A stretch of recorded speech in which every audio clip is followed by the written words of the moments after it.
All right, everybody, it is so good to see you. It is your host, Brian, and today we're going to be covering solving word problems with fractions and mixed numbers, multiple different operations. So let's go.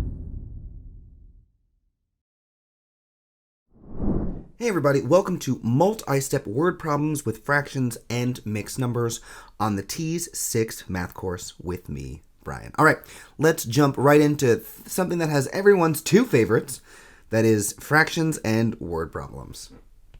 All right, our goal for this lesson is that we will be able to solve word problems involving fractions, mixed numbers, and whole numbers. Now, when we go over some of this vocabulary, it's going to be very shorthand, which means we're not going in depth of all four of those operations. So if you need a refresher on how to add, subtract, multiply, divide fractions, or convert fractions and mixed numbers, please go back and make sure you've watched those videos because we're going to be using that knowledge and applying it to word problems in this situation. So some key vocabulary words: if you hear the word sum, that's the answer to an addition problem. Difference would be the answer to a subtraction problem. And these are some key words that we may be looking out for to help us figure out what to do. 3 is if we have a product, that's the answer to a multiplication problem. And if we come across a word like quotient, that means it's the answer to a division problem. We also have improper fractions, which are fractions whose numerator is larger than the denominator. At this point, we know that improper fractions means that it's larger than one whole. So all of these are greater than 1. Our mixed number is a number that contains a whole number and a fraction. So if we had 3 and 1/8, 3 would be our whole, 1/8 would be our fraction. So we call them mixed numbers because they are a mix of whole numbers and fractions. So key points with word problems. And if you've seen my other word problem videos, the key points generally remain the same because there's no specific way to handle every problem, but we can have some really great tools to help us figure out what's going on. So 1, we're going to read the whole question first. See if you can get an idea of what is happening. Then we're going to go sentence by sentence. We can visualize what's happening. We can draw it out. Think, should I end up with more than what I have or less than what I have? And then you'll start to get a really good idea of what is happening. When you have an answer, ask yourself, did I answer the question? Oftentimes we either answered the wrong question or we haven't really finished answering the question yet. And there's more steps to go. So really figure out, what did you just find? And where do you go from there? So for keywords, they can be helpful but may not guarantee what to do. So one of the ones that we talk about is the word of. But of usually means multiplication, but not always. So for example, this first one, 2/3 of 200 would mean multiplication because we're looking for 2/3 out of 200 students. But in the one on the right, it says you're using 2/5 milliliters of medication from a 20 milliliter bottle. If I wanted to know how much was left, that would be subtraction. Now, one of the ways to notice the difference is that notice how this says of 200 students. It goes right to comparing it to the total amount. But here it says of medication. So it's a little bit, it's talking to you about a measurement of milliliters from a milliliter bottle. So generally, if it shares the same measurements, milliliters to milliliters, and it uses the word of, it's not going to be multiplication. Most likely some sort of subtraction or addition, depending on if you're getting more or less. Now, why do we need to know these? Situations are going to occur in life that are like word problems, and you're not given the equations. So we need to be able to interpret the information around us and figure out how to solve those problems. So let's look at our sample questions. As always, you can do them with me. You can try them on your own and see if you're right, or any mix in between. Sample question number 1. 200 students were given an assessment. 5/8 of the students passed the assessment. How many students passed the assessment? So I'm going to draw a model to help us figure out where to go with this. If you can visualize it, great. But a lot of us struggle to figure out what to do with the information, and sometimes visuals will give you an idea. So if we look here, we know that we have 200 students. And it says 5/8 of the students passed the assessment. So that it's telling me there are 8 groups.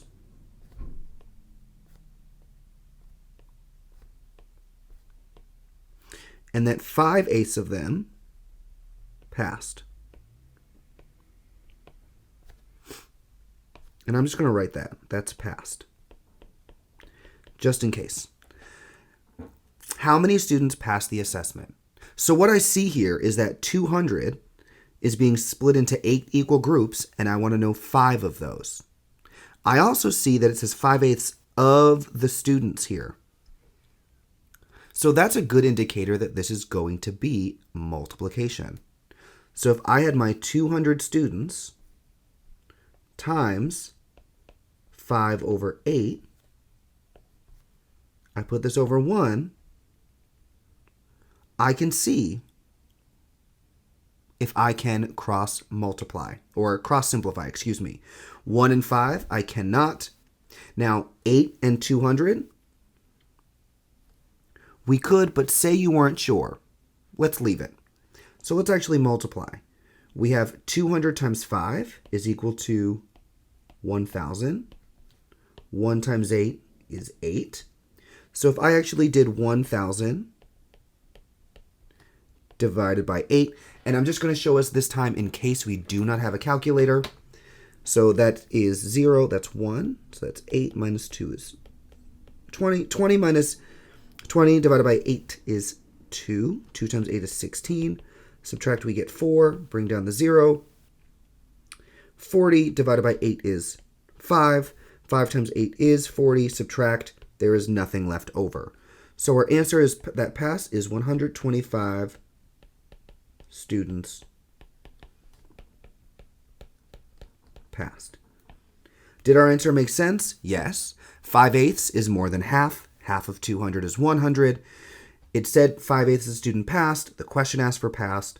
And our answer of 125 is also less than 200, which is 1 whole. Question number 2. Jamie is taking a pill that is made up of medicine A and medicine B. The pill weighs 2/3 of a gram. If there is 1/8 gram of medicine A in the pill, how much of medication B does Jamie's pill contain? So let's look. We look at the above. So Jamie's taking a pill that is made up of medicine A and B. So I'm going to imagine this is the pill. And regardless of knowing the size, I'm just going to put, this is A and this is B.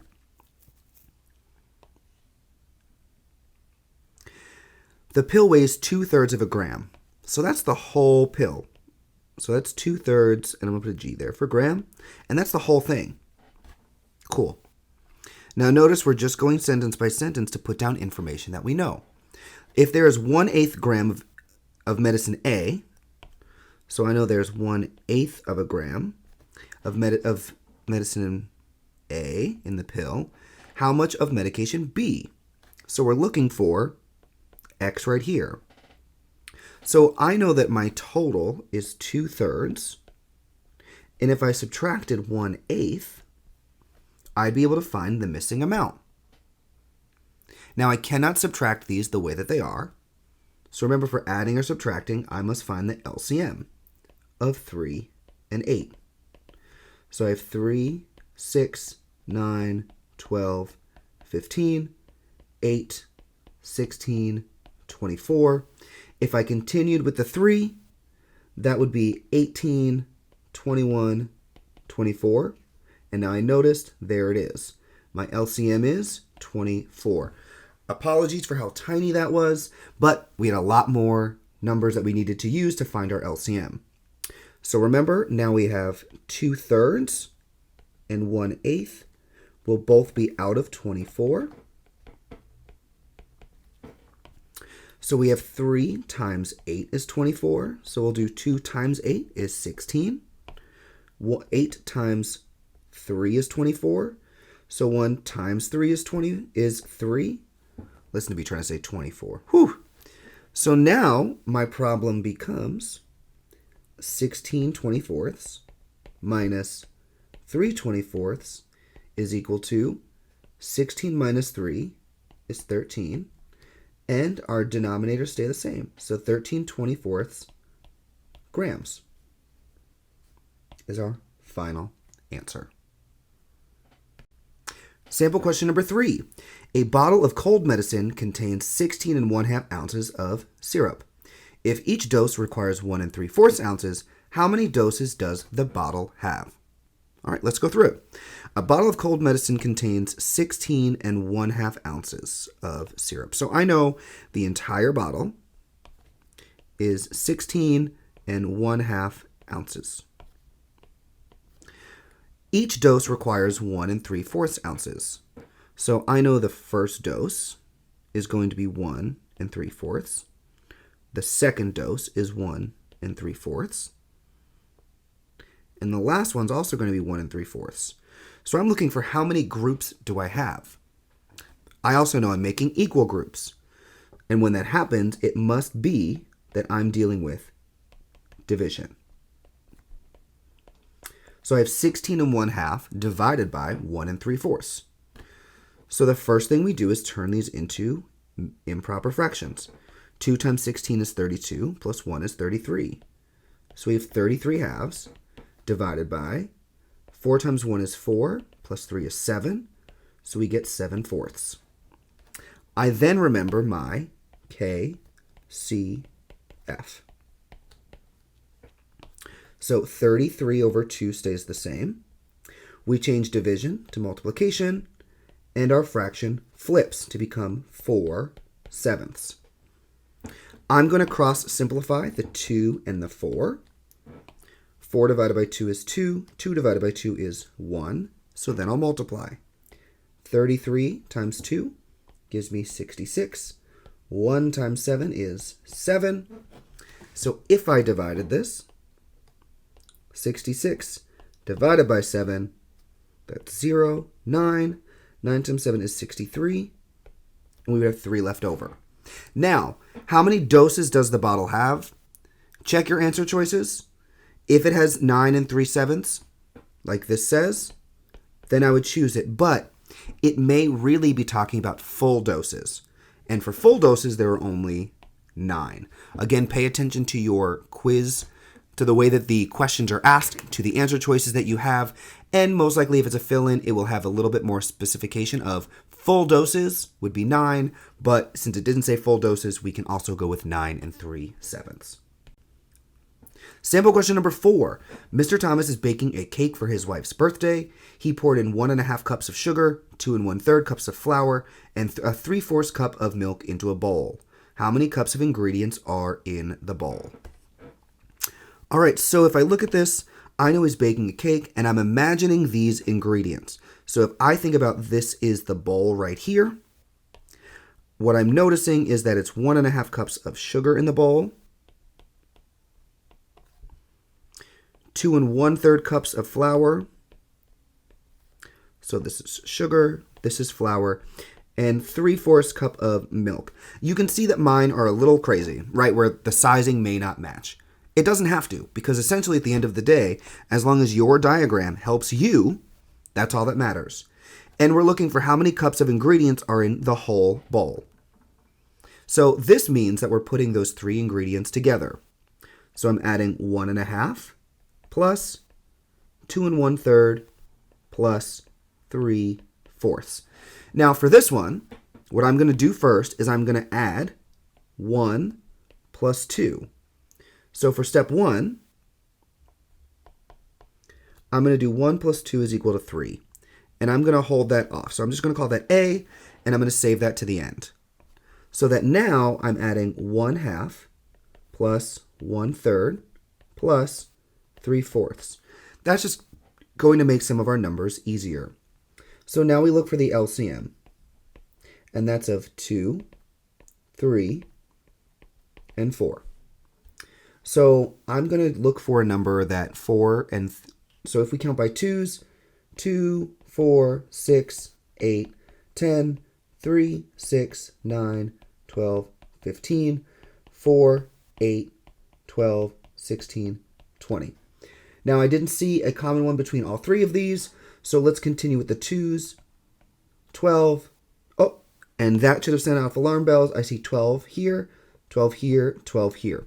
So therefore, my LCM is going to be 12. So I'm going to have 1/2 equals something over 12. I'm going to have 1/3 is equal to something out of 12. And I will squeeze 3/4 down here out of something out of 12. So 2 times 6 is 12. So 1 times 6 is 6. 3 times 4 is 12. So 1 times 4 is 4/12. And 4 times 3 is 12. So 3 times 3 is 9/12. So I'm going to add all three of these together. So I have 6/12 plus 4/12 plus 9/12. And that's going to give me 19/12. Now we have an improper fraction. So I do 19 divided by 12. That's 1, 12. I get 7. So it's really 1 7/12. So for part 2, we got 1 7/12. So we have to add 3 plus 1 7/12 is equal to 4 7/12 cups. Final answer. Question number 5. Grover High School has 600 students. Overall, 1/4 of the students are 17 or older. Of those students over 17, 2/3 of those students have their driver's license.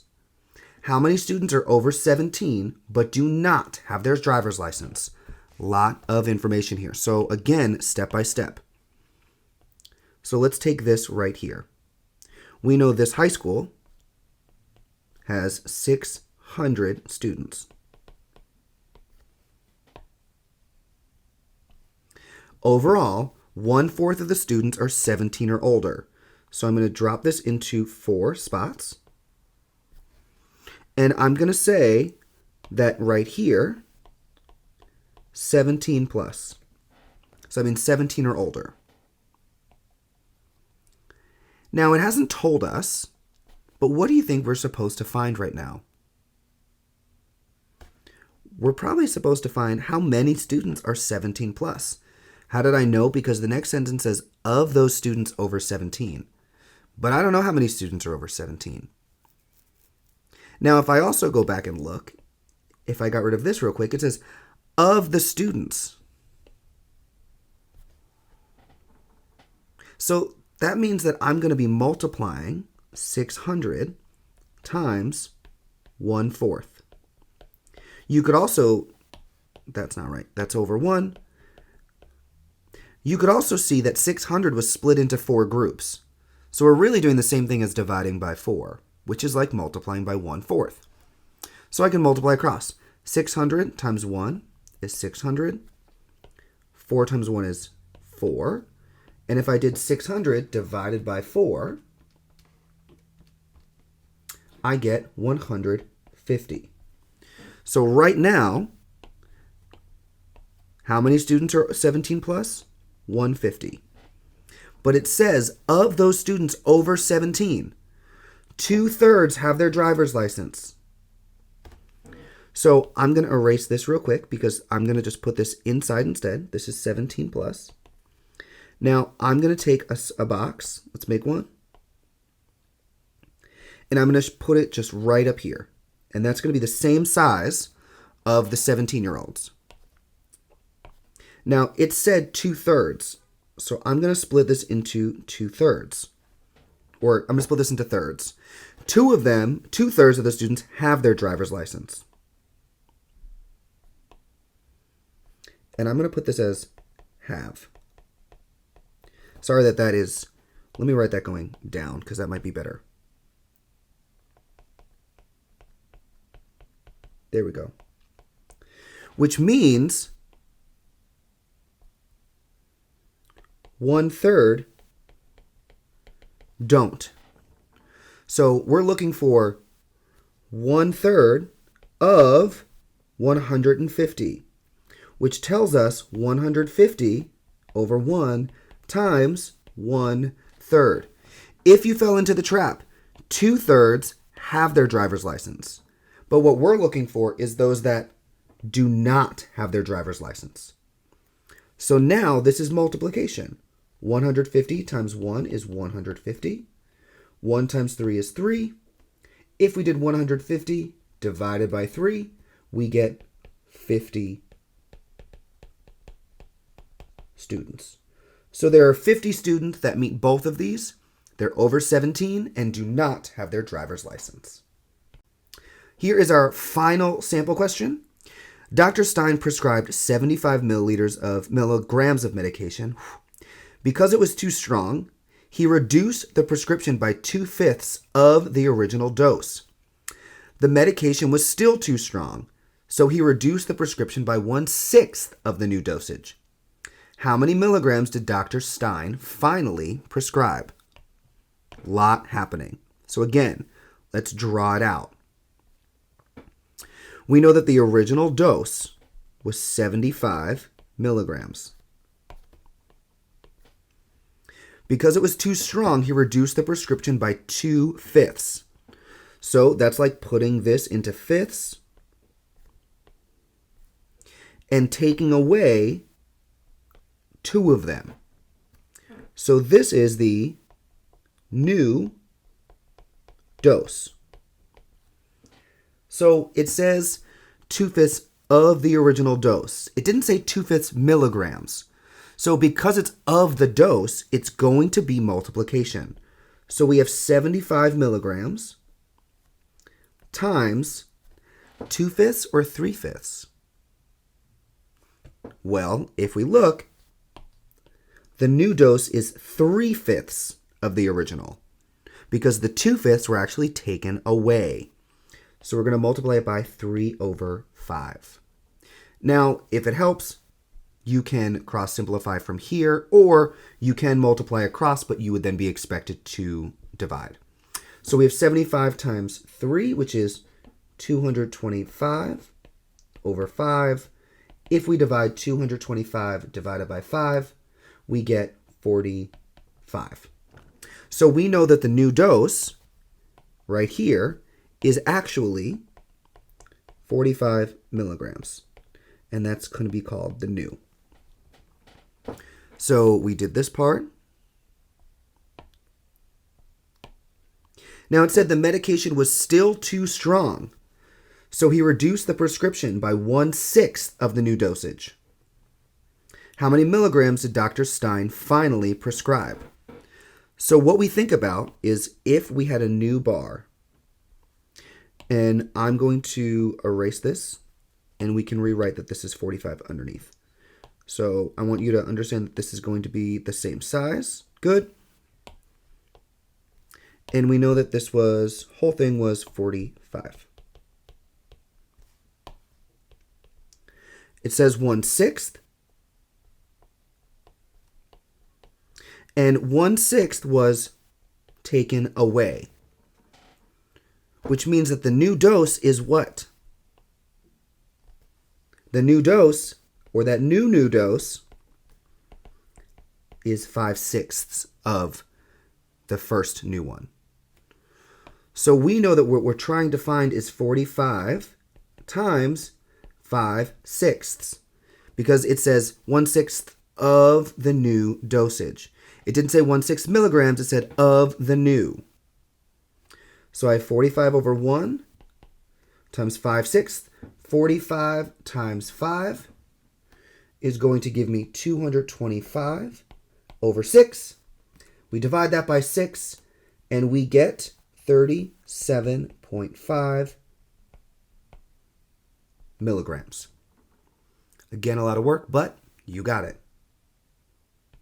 All right, we've come to the end of our multi-step word problems with fractions and mixed numbers. I really hope you did well. I hope you understood what was happening and that you really understand how to draw visuals and how to add, subtract, multiply, and divide our fractions or mixed numbers. All right, it's your turn to go practice, and I cannot wait to work with you soon. Y'all, that was wild, but congratulations on crushing another lesson here at Nurse Hub. You should be proud and then continue working to make sure you fully understand everything that you just watched. Remember, practice is the only thing that we need to make ourselves better at all of these topics. Good luck, and I hope to see you soon.